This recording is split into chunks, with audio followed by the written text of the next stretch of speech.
So last night in Access Youth Group, we talked about heaven. And there's so many things that are just fascinating about heaven. The Bible gives us some descriptions in heaven that just, kind of blows us away. Some of the descriptions are cryptic and almost strange to us. A gate that's in heaven, it says, is made of a pearl. That's a big oyster. It says that the streets, they use gold for asphalt. And it's just different of the way that we do things here on earth. It says that there's no sun in heaven because the light that we have in heaven will be coming from God Himself. And so there's no more need for the sun. It says there's not going to be any more darkness. And so that means that there's not even going to be shadows, which kind of doesn't really comprehend with us because, light, object, shadow, we're used to that.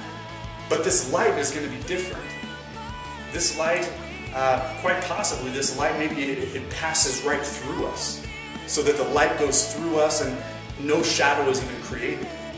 It goes through everything that's created, so there's no shadows. The Apostle Paul and John, they had difficult times even describing what heaven was like when God was able to give them a glimpse of what heaven is like. They had a hard time putting it in their own words.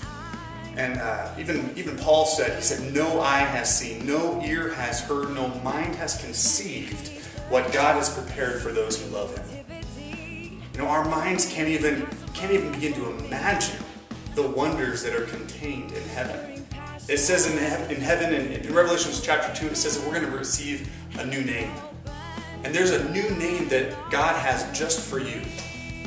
And when you hear that name, you're going to recognize that as you. You're going to hear it and say, that is who I am. That is really who I am. And all of the descriptions, all of the things that you think define you here on this earth, when you hear your new name, that name that is just for you, it's going to feel like that is who you are more than anything else on this earth that you thought defined you. It's going to be 1,000 times greater who you are within that name.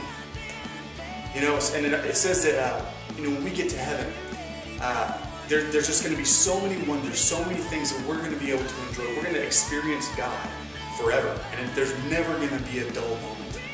And heaven is the place that you were actually designed for. That's the place that you were made for. So when you get to heaven, you're going to say, finally I'm here. Here's the place that I was made for.